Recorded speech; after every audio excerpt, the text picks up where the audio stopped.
built that wall.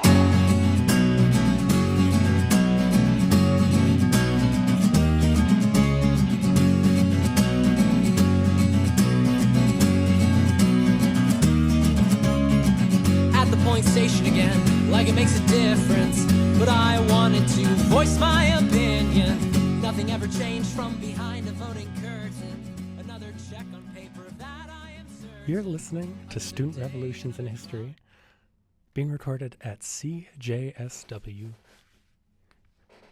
90.9 FM. My name is Riley Mormon, and I will be your host for the next hour. And in case you couldn't tell by our opening title track, which we will get back to very, very shortly, we are talking about America today, because something remarkable happened in America, or should I say unremarkable, because it is in fact just another day in the old good US of A. We're going to be talking about the history of American fascism, its current state, how they bled into each other, and how American fascism was defeated the first time. We'll be talking about all of that and so much more after we hear the rest of this song. This is America the Beautiful by the Trash Bag Ponchos, and we will be right back. That we can't atone. What have we done to ourselves in our home when fear and lies become routine? Spread from the soapboxes shaped like our TV screens. Fear gives in to hate, and hate kills our hope. But it's not enough to forget what we know. The walking war crime, that is the place I call my home. America the great, America the beautiful, America the beautiful. Despite what we know, despite what you know. Fake pictures of being happy and Facebook statuses of pride and solidarity. We need reaction, a stronger action, instead of trending topics treated as distractions. Another day, another crime that we can't atone. What have we done to ourselves in our home? Fear and lies become routine. Spread from the soapboxes shaped like our TV screens. Fear gives in to hate, and hate kills our hope. But it's not enough to forget what we know. The walking war crime, that is the place I call my home. Give us your tired, give us your poor words we don't believe in anymore. Why are the masses sealed to their fate? Their misfortune is not caused by their mistakes.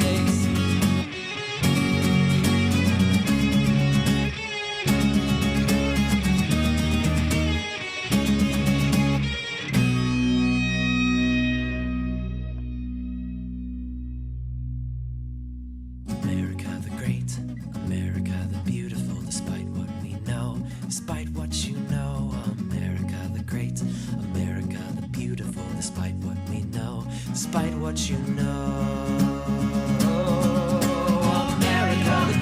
America the beautiful. Despite what we know, despite what you know, America the great, America the beautiful. Despite what we know, despite what you know, America the great, America the beautiful. Despite what we know, despite what you know, America the great, America the beautiful. Despite what we know, despite what you know.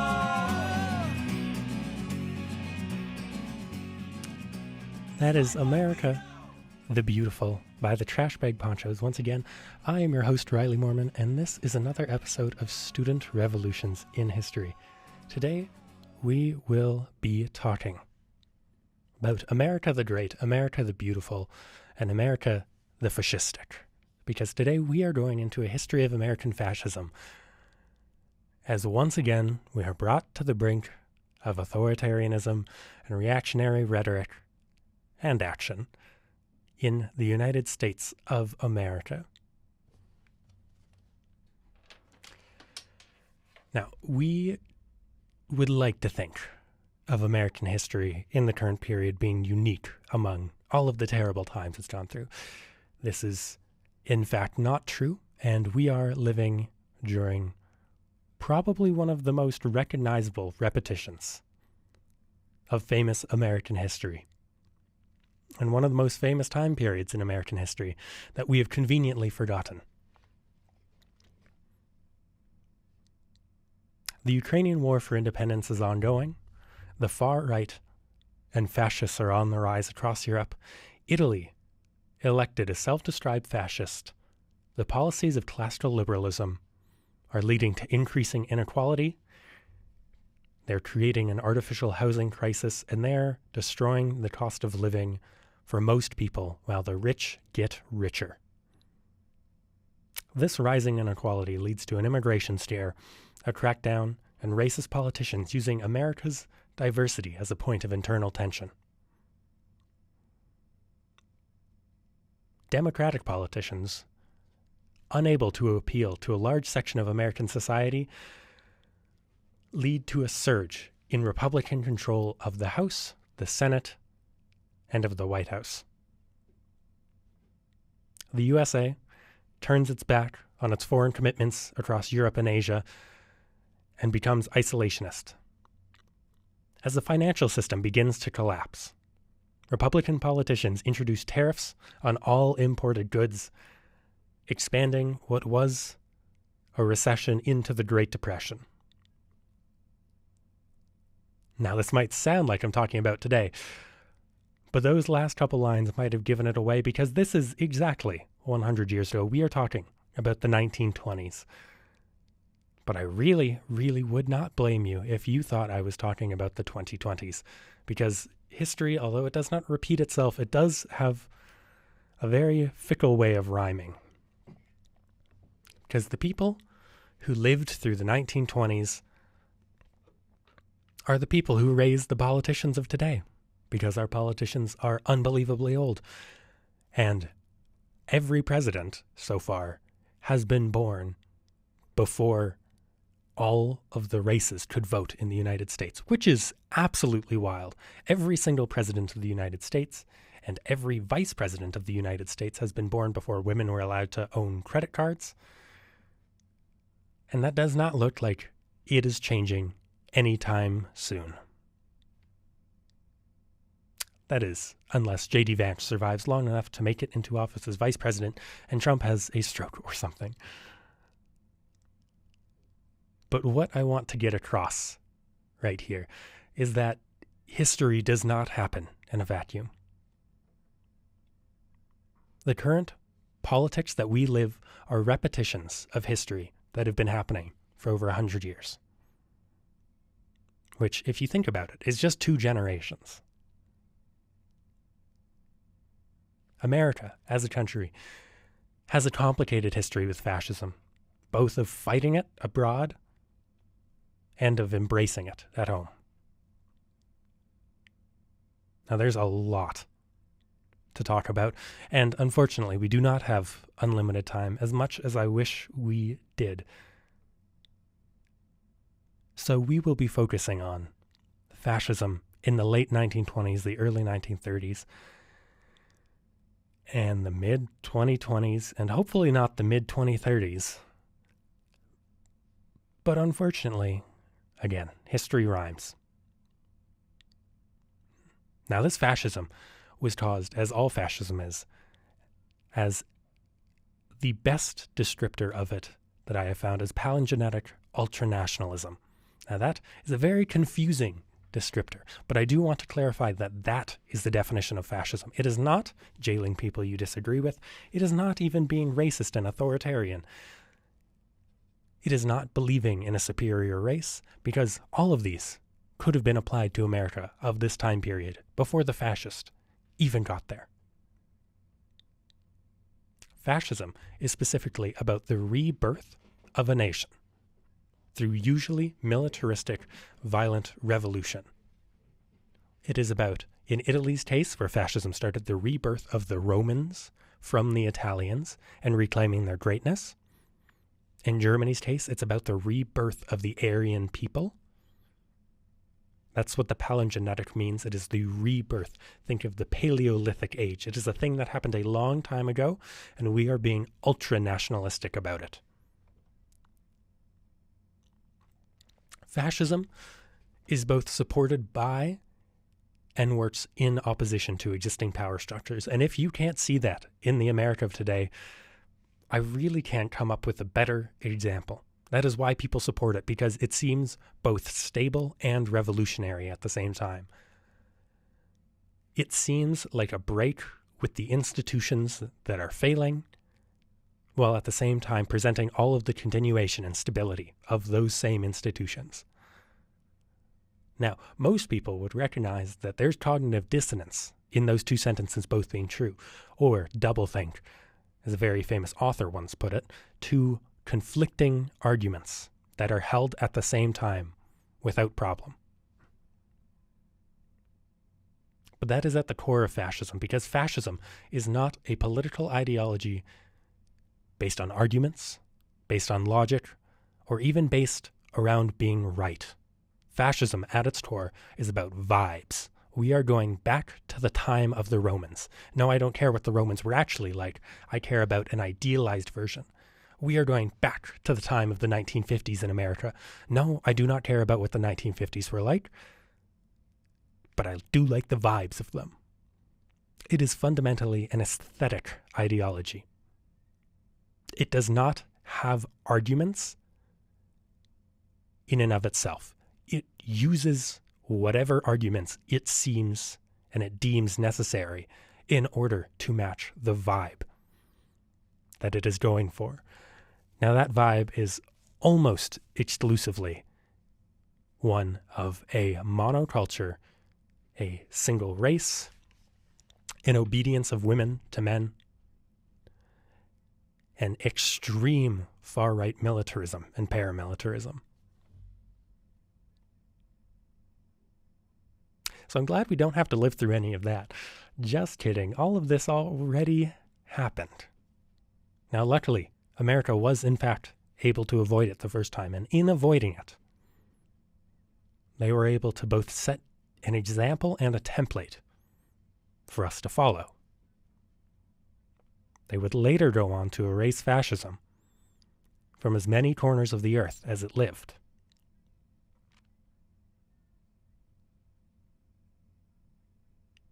Unfortunately, we live in different times. History rhymes, but it is not the same. And although we can take the example of people who have succeeded in a similar fight, we cannot take their word as gospel, and we cannot do the exact same things or risk failing. This is one thing we can actually learn from fascism, is that fascism, because it has no arguments, it does not believe in anything fundamentally. It is adaptable to any situation. It is adaptable to even the most anti-fascist cultures. Because fascism is about the establishment of hierarchies within a society and putting your group at the top of that hierarchy.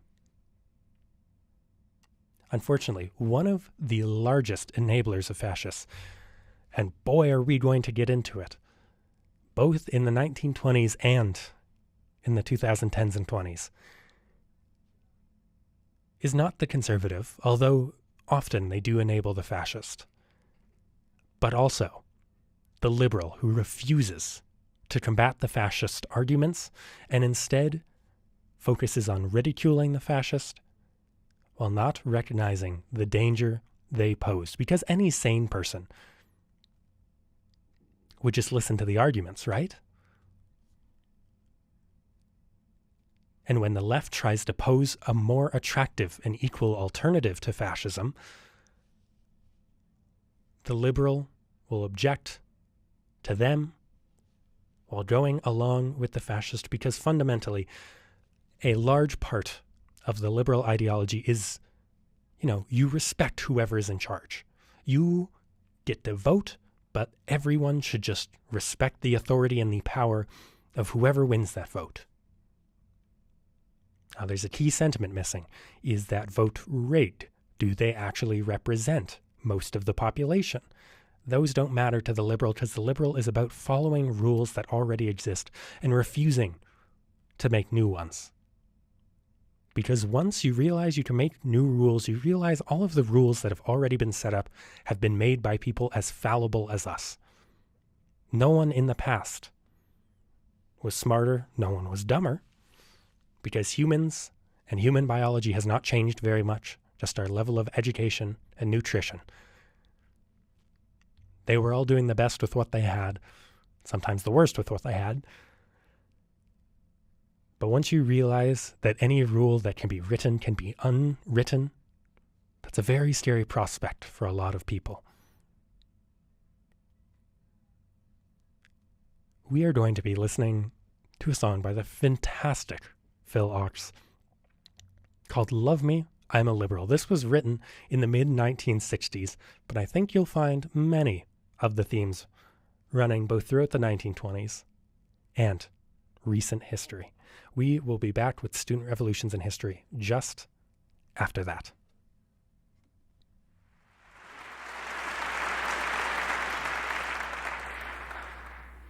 In every American community, you have varying shades of political opinion. One of the shadiest of these is the liberals.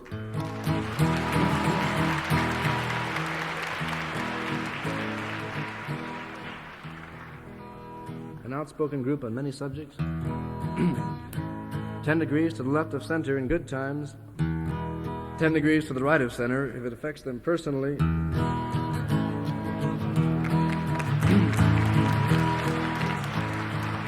So here then is a lesson in safe logic. I cried when they shot Medgar Evers. Tears ran down my spine. And I cried when they shot Mr. Kennedy, as though I'd lost a father of mine. But Malcolm X got what was coming. He got what he asked for this time. So love me, love me, love me, I'm a liberal. Get it?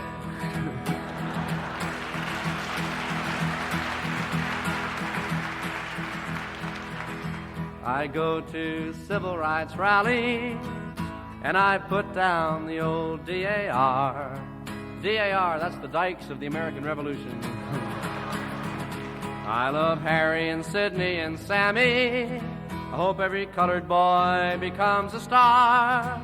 But don't talk about revolution. That's going a little bit too far. So love me, love me, love me, I'm a liberal. I cheered when Humphrey was chosen, my faith in the system restored. And I'm glad that the commies were thrown out from the AFL-CIO board. And I love Puerto Ricans and Negroes, as long as they don't move next door. So love me, love me, love me, I'm a liberal. Ah, the people of old Mississippi should all hang their heads in shame. Now I can't understand how their minds work. What's the matter, don't they watch Les Crane? But if you ask me to bus my children, I hope the cops take down your name. So love me, love me, love me, I'm a liberal. Yes, I read New Republic and Nation. I've learned to take every view. You know, I've memorized Lerner and Golden. I feel like I'm almost a Jew. But when it comes to times like Korea, there's no one more red, white, and blue. So love me, love me, love me, I'm a liberal. I vote for the Democratic Party. They want the UN to be strong. I attend all the Pete Seeger concerts. He sure gets me singing those songs. And I'll send all the money you ask for, but don't ask me to come on along. So love me, love me, love me, I'm a liberal. Sure, once I was young and impulsive. I wore every conceivable pin. Even went to socialist meetings. Learned all the old Union hymns. Ah, but I've grown older and wiser, and that's why I'm turning you in. So love me, love me, love me. I'm a liberal.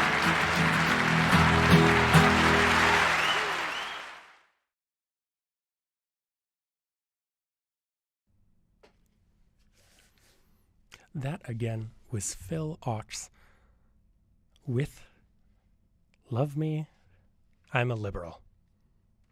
Very, very funny song, especially considering it was written in the early 1960s, and yet so much of it rings true even today.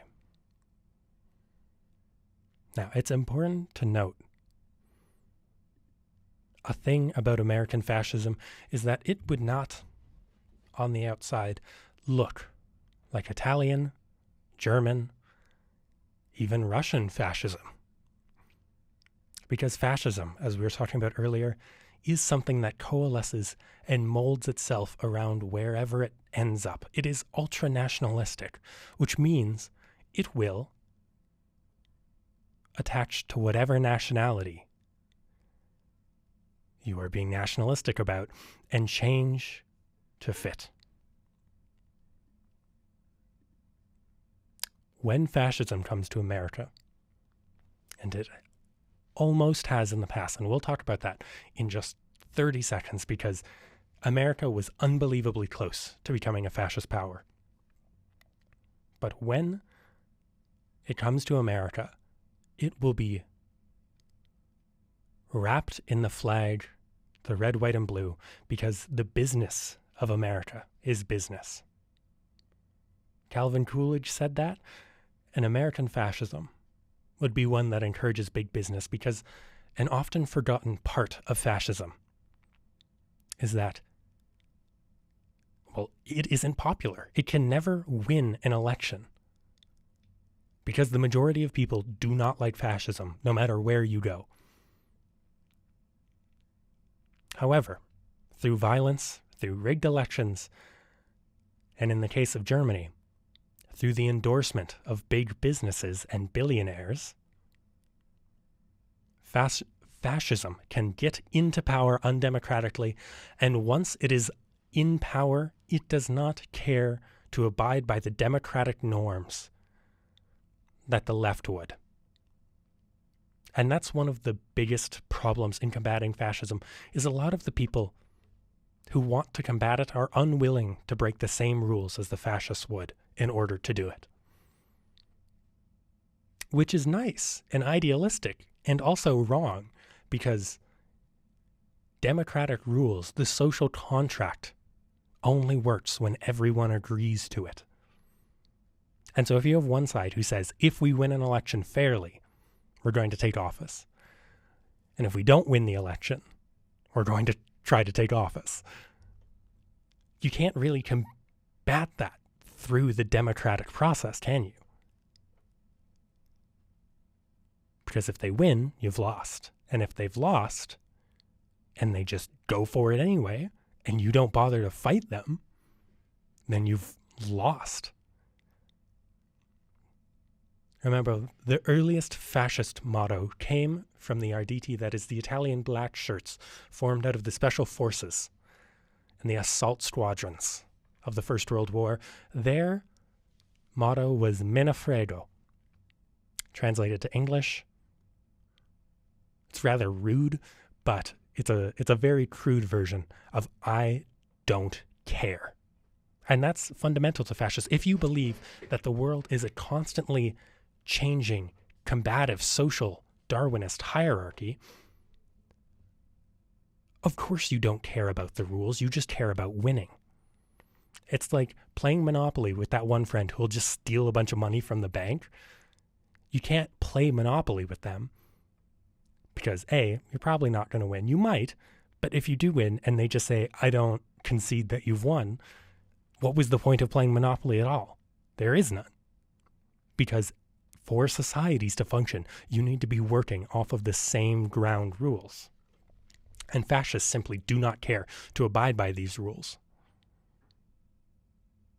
Now, that may be at the core of fascist ideology, but it is not the thing that enables fascism to become popular. That is liberalism, or in the modern day sense, neoliberalism.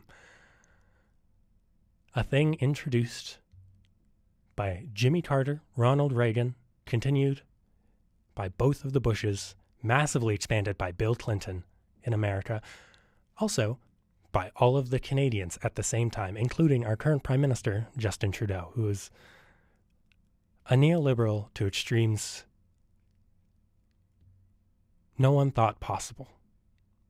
And the core tenets of neoliberalism are classical liberalism. That's literally, it is the new neoliberal. Now, classical liberalism famously was really terrible for most people. It was like genuinely awful for the vast majority of the population because it made people like the Carnegies, who were worth hundreds of billions of dollars, and most people were beaten for trying to form unions. And as classical liberalism was evolving throughout the 1800s into the early 1900s, it began to tear society apart a little bit because it depends on extracting as much surplus value out of everything as possible. If you ever go to work and feel like at the end of the day, even though you've been paid, you've been taken advantage of, congratulations, welcome to neoliberal capitalism. It is also most capitalism, but there is a distinction between the two. Now, if we look at a graph of American history, this is literally just from Wikipedia. It's very easily separated into three main sections. After Reconstruction ended in 1877, for the following 58 years, the Republicans controlled the House and the Senate for a cumulative 72% of the time. This would famously lead to the Great Depression because neoliberalism and classical liberalism are all about laissez-faire economics, freehand economics. You let the market do whatever it wants. Except the problem with that is that you can make a lot of money through collusion instead of competition. The fundamental idea behind capitalism is that competition makes things more efficient. But what if instead of pricing out my competitor's bread price in order to attract more customers, I just go over to my competitor's office and I say, hey, we should all set the price of bread at this, and then we will all make more money. That is a real thing that happened about 10 years ago in Canada, and it is a fundamental flaw with the Smithian view of capitalism, because it believes that capitalism is rightly a zero-sum game, except it does not acknowledge that people with power and money are not always opposed to other people with power and money, and they can, in fact, compete with each other in ways that make both of them wealthier, whilst taking as much value and wealth out of every other person as possible. Now, following 1929 and the Great Depression starting, if you look at this chart, which is, it's literally, I just searched up U.S. House, and it's just a graph of who controlled the House and who controlled the Senate for the last 150 years in America. After 1929, the next 62 years, remember, the 60 years prior to that, the Republicans controlled the House for 72% of the total time, way more than equal.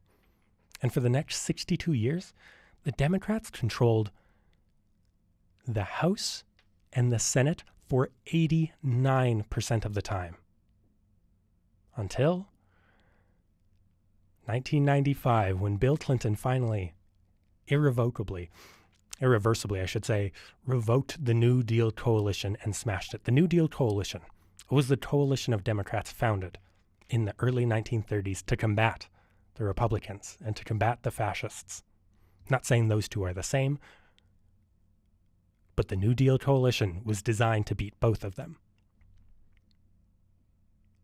And in the 30 years since, neoliberalism really took off in America and in Canada. Remember, we're talking time spans of basically exactly 60 years. In the 30 years since, the Republicans have controlled either the House or the Senate for 63% of the time. That's a very startling graph when you look at it, because it is quite literally just divided into 3 chunks. Now, the New Deal coalition was built off of the back, most interestingly, of students. Now, it was built by wealthy East Coasters. Yes, that's what FDR was. That's also what Biden is. But fundamental to its promise is that it was about supporting the labor unions in their fight against deregulation and against the worst excesses of capitalism and restraining capitalism through socialist policies. This was the very fundamentals of the New Deal coalition. This would extend all the way into the 1960s with Lyndon B. Johnson's War on Poverty and the Great Rebuilding, a Great Society program. These were socialist policies designed to address the failures in capitalism. And instead of continuing that into a social democratic state, which a fair amount of the world has successfully done, one with a strong social safety net, one where everyone can achieve at least a lot of their potential, if not all of it. Starting in the 1980s and 90s, we've clawed away as much of that safety net as possible, not to strive for resiliency in a fair society, but to strive for an efficient society. One that will constantly eat the people falling to the bottom. And one that forces as many people to the bottom as possible, so that the people at the very top can look at a number go up. Now, I said that a little sarcastically, but that is the fundamental ideal behind capitalism, is that the number must go up. The line has to go up and to the right, or else you are failing and something is wrong. The line must go up and to the right. And when you say it like that, without all the fancy words and all the absolute bullshit philosophies we've used to try to justify it, it sounds a little silly. Because it is. It is not an ideology based around humans. It is an ideology literally named after having a lot of money. Capital. It is literally named after the success of people who already have money being able to get more money. That is the fundamental feature of capitalism. There is nothing else. Everything else is either different programs we've melded onto it, or things that we have literally had to fight capitalism to get. Labor unions, for example, were illegal until FDR came into power. And that policy of making them legal, along with taking America off of the gold standard, oh boy, did it create some backlash in the Elon Musks of the pre-World War II America. That is to say, the industrialists, the Henry Fords, the J.P. Morgans of America were very, very upset about the idea that they might not have as much money tomorrow as they would like to have, because their wealth was still going up throughout this time. It just wasn't as fast as they would like it.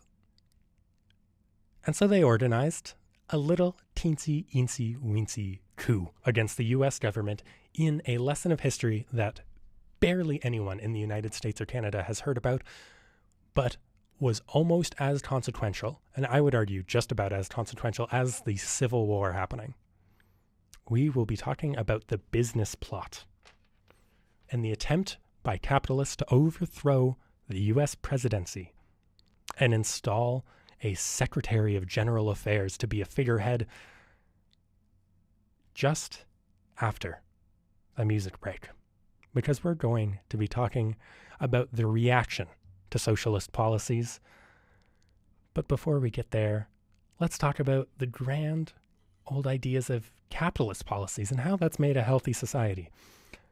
We're going to be hearing from Jesse Wells, and this is God, Abraham, and Xanax.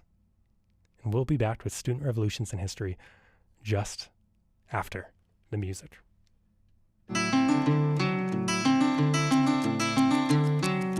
God said unto Abraham, take this Xanax bar.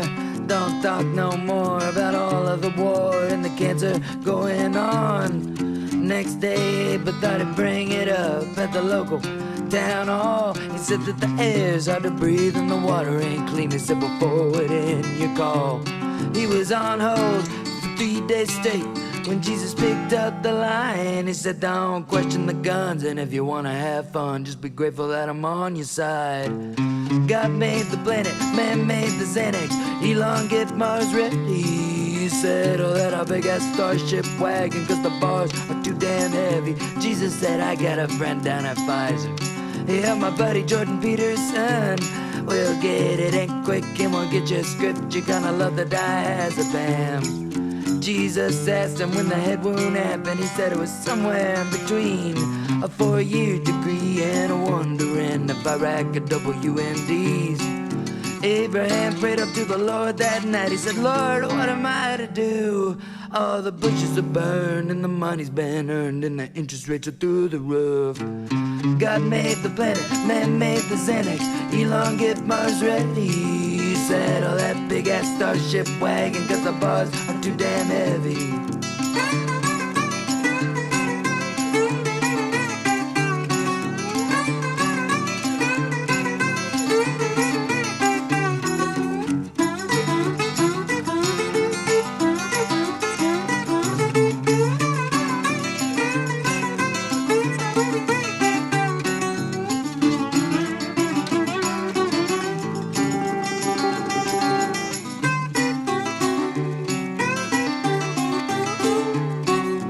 God sent an email in the morning when Abraham was all alone. Yeah, it buzzed so hard like it scared him to death. It sounded like a Houthi drone. Thus the Lord emailed unto Abraham, go see your PCP. I know that insurance is high, but so am I. And you know that you can trust me.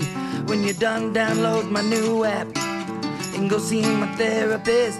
You're gonna be fine, take yourself a double SRI. Abe said, God, if you insist. God made the planet, man made the Xanax. Elon, get Mars ready.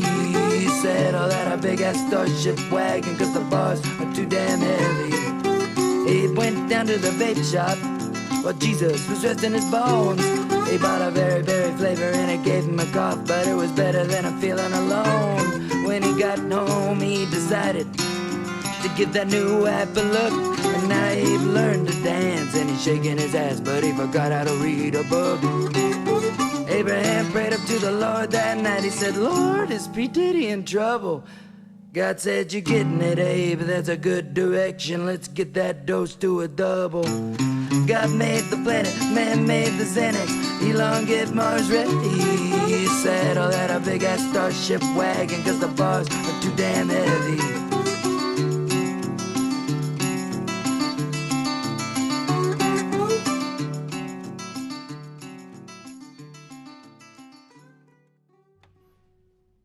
Now, these are the ways we, in fact, cope with neoliberal capitalism, which is what we are currently living under, and what is based off of the classical liberalism of old, a system that worked so well that the entire country was in poverty for basically the entire period from the late 1860s until the early 1930s. Because a fun fact is that if you let all of the people with money also have all of the power, they just want to keep all their money, and they want that line to go up as much as possible, and they're willing to kill anyone to do it. which is actually quite unfortunate because I rather like being alive. I'm sure most of you do too.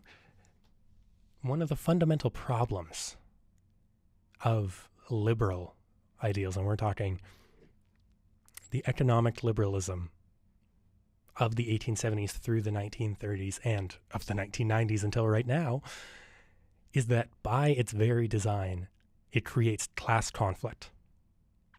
Most people do not own very much, and it is designed deliberately to make sure that people own less and less and less and less while concentrating power and wealth in the hands of just a few people. Now, we live in a society that does not have very strong moral or cultural regulators. That is to say, if you want to do something, the easiest way to do it is through money. There is no cultural positions like there was previously under many churches of old. There's no religious nor very strong moral positions that get you into positions of authority. If you want authority, the only thing you need to do is have a big enough bank account. Now, you might think, yeah, well, that's good because we shouldn't let religious people tell us what to do. Okay, I understand your argument. Maybe we shouldn't let the people with all the money decide what we do with all the money in society, though. Because a fun fact is that they try to keep all of it. No, they don't do anything with it, of course. They don't reinvest it. That would be crazy. They just kind of hold it as everyone gets poorer and poorer and poorer. Now, a little known fact about this period in U.S. history is that there was actually a very, very severe housing crisis caused by this. Because as we were talking earlier, with bread price fixing, everyone, along with bread, also needs a place to live. And if you can make fewer places to live and sell them for more money, why would you ever bother making more places to live and sell them for the same amount of money? This is why the housing crisis was only solved when the U.S. federal government introduced the National Housing Act, a super racist piece of legislation, to be clear, but one that took the government's hand into the financial sector and directly into building houses.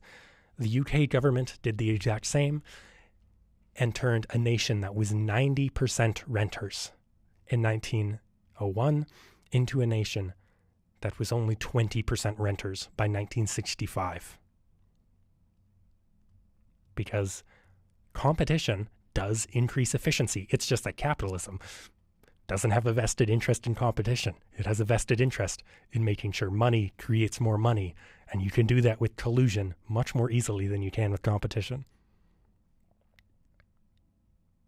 Now, I promised we would talk about the business plot, how Henry Ford, J.P. Morgan, and a few others tried to overthrow the U.S. government in the early 1930s. This was a real thing that happened. Search it up. It's called The Business Plot. They made a movie called Amsterdam based off of it. Confusing movie, generally quite good.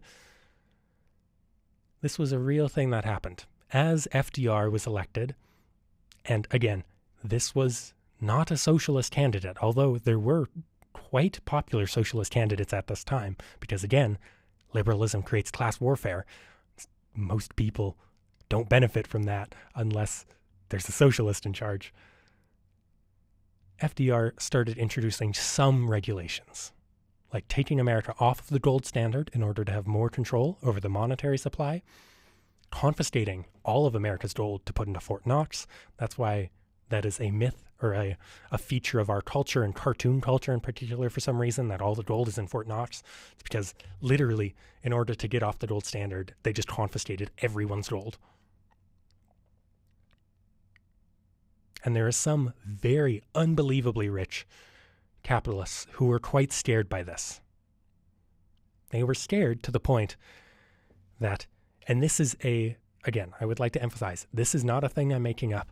This, and the reason we know this, was because the person they approached to coup the government, the most decorated Marine in U.S. history, Smedley Butler, instead of agreeing to their terms of just becoming a dictator forever, he took it to the U.S. Congress. He would later write War is a Racket. He's a very, very famous figure behind the idea of being able to reform yourself from someone who works directly for the military-industrial complex to someone who works directly against it. He took this to Congress, and in the congressional inquiry, they found that basically all of this had happened, but they were unwilling to release the names of the conspirator that Butler had said approached him.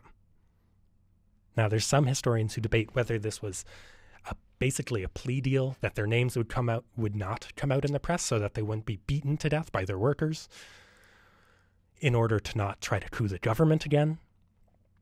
We don't know, but we do know that Congress, despite, again, releasing a document that said basically everything he said was true, refused to release the names. We do know a few of them because there wasn't that many super unbelievably rich people who hated the government at that time. One of them was Henry Ford, massive anti-Semite. But the important thing is that these companies were not touched by this. These are famous companies. One that might touch a lot of Calgarians, Suncor Oil, is the direct descendant of one of the companies that tried to overthrow the U.S. government during this time period. So is, again, Ford Motor Company, GM, JP Morgan, most banks. All of these companies are still around. Now, these companies also would later go on to support foreign fascists in the Spanish Civil War, very famously by giving Francisco Franco, the coup leader against the government of Spain, an unlimited loan of oil for no interest at no down payment in order to keep his planes and his tanks running, while embargoing the Republican side. These would also later be influential figures in the America First movement. Now, where have I heard that before? The America First movement was a pro-Nazi, pro-isolationist stance by the American Republican Party, of all people. Who would have guessed? That tried to keep America out of the Second World War and just mind its own business, basically. Now, it's important to remember, history does rhyme, and if you hear someone say something like America First, even if they aren't intentionally doing it, they are referencing a pro-Nazi movement. Because that's what it was. And this kind of fascism that they were trying to cultivate was one that wasn't like the weird Nazi pagan stuff. It was one that talked about whiteness, about Christianity, about family values, American culture, about securing the borders, things I'm sure we don't talk about. Unfortunately, there's so much power vested in the office of the president and so few safety rails left by many generations of deregulating and destroying the American welfare state that there basically is nothing in the security apparatus to stop one president who has insane views from just trying to enact them however he can. Man, I sure hope that doesn't happen. Anyway, back to real-life politics with Donald Trump. No, I'm kidding. This is a very obvious repeat, and it is important to mention that.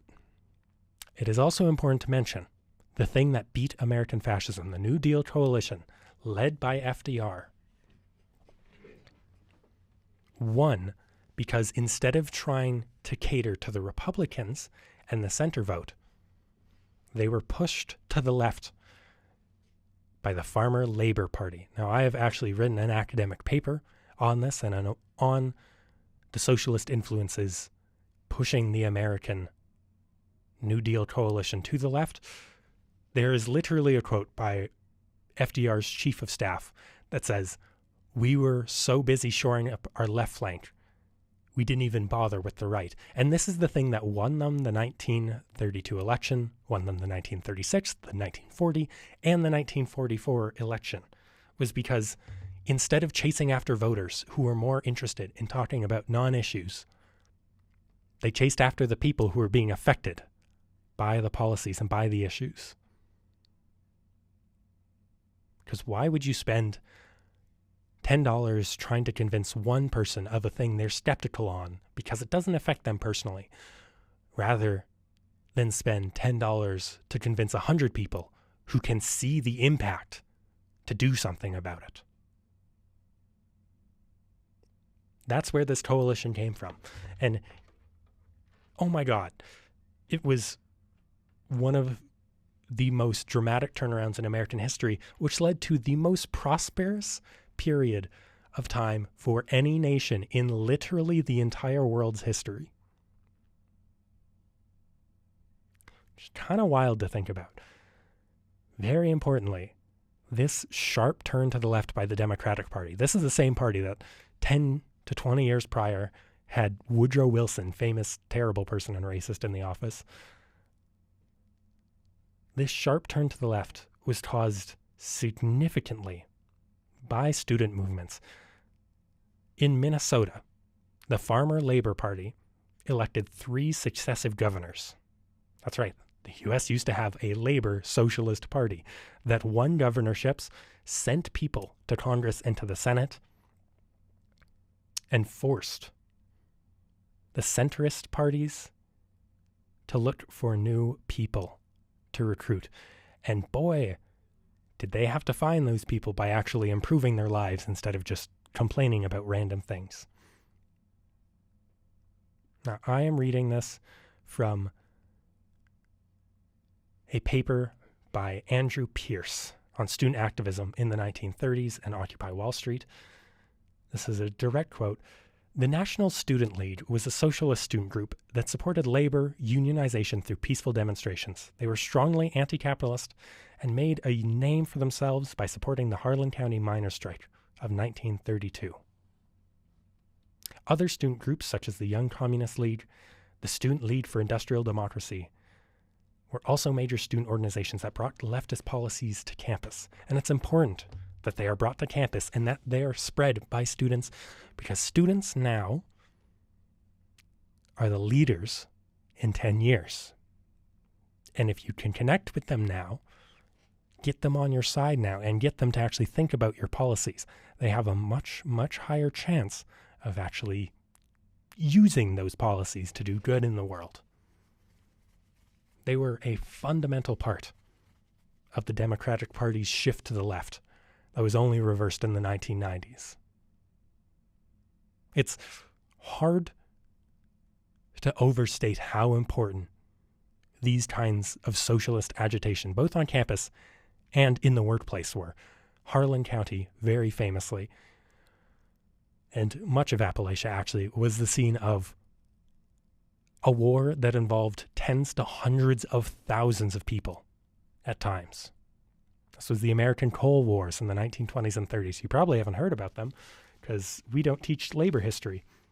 Just like how we don't teach the Winnipeg General Strike of 1919 was the largest general strike in Canadian history and brought the entire city to a standstill, because the prairies, just like Minnesota, used to be hotbeds of socialist activity, because farmers and laborers have a lot to gain from socialist policies. Now, I just want to be clear, because we don't have very much time left. I'm not saying you have to be a socialist. I'm not saying you have to be a part of the Democratic Party, the NDP party. I don't care. But when you can see fascism so clearly, and you can see how ineffective liberal policies are to combat it, you have to face the issue with something that works. And we have only ever found one way that works, and it is pulling the rug out from under the fascists. Fascists thrive when economies are doing bad and people are struggling to live. If you can make the economy do well, which we have only ever found through strong government regulations and incentives and punishments for business, then you can take a little bit of the steam out of the fascist train. This is something we could really use.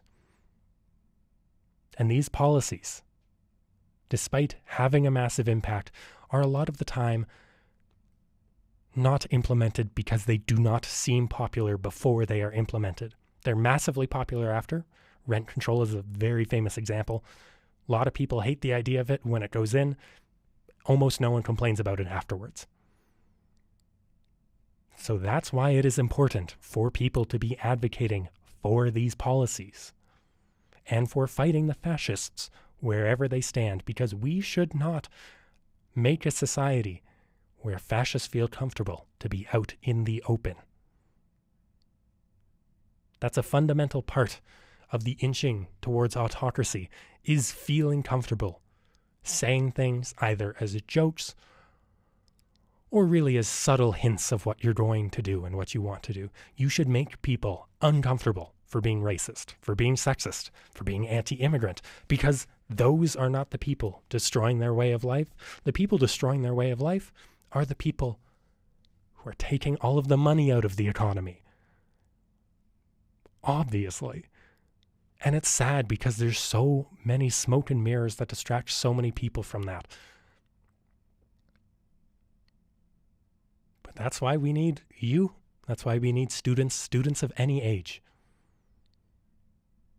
Just to make it a little bit more unacceptable to be a crazy, reactionary fascist again. Now, before we close out with some music, the founder of the NDP, Tommy Douglas, has some very, very wise words. Again, this is the man who brought socialized healthcare to Canada, voted the greatest Canadian of all time. Once more, let me remind you what fascism is. I need not wear a brown shirt or a green shirt. Fascism begins the moment a ruling class, fearing the people may use their political democracy to gain economic democracy, begins to destroy political democracy in order to retain its power of exploitation and special privilege. Fundamentally, that is what fascism is. So go out there and stop it. This has been Student Revolutions in History. My name is Riley Mormon once again, and hopefully we can hang out and chat again soon. We will be ending this episode with one of U of T's very own Sugar Brown from his album Calling All Blues. This is a fantastic album. We will be going out on Lousy Dime. I will see you soon.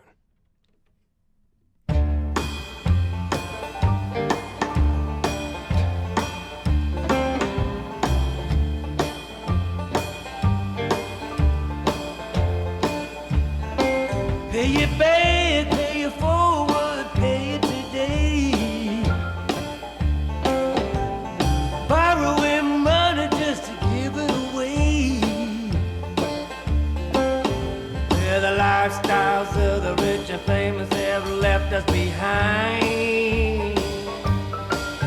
And everybody's scrambling for the same lousy dimes. Everybody's scrambling for the same lousy dimes.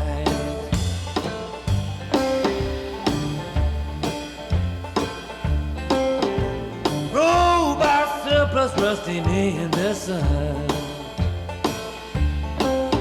Recycled at the garbage dump for a profit run. Robbing a bank should not be considered a crime. 'Cause everybody's scrambling for the same lousy dimes. Everybody's scrambling for the same lousy dimes.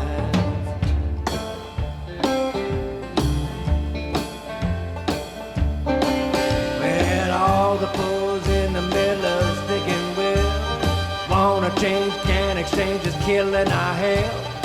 Hard to say anymore was truly a crime. Everybody's scrambling for the same lousy dime.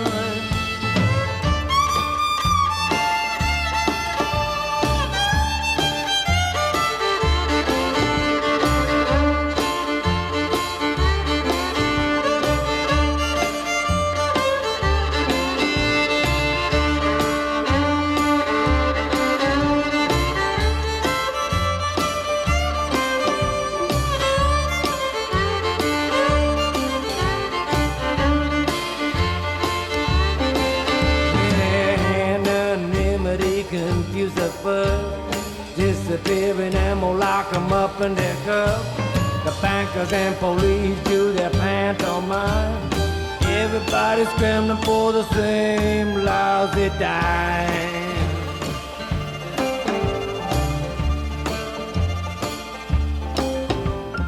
Bonaparte Incorporated, ready to kill.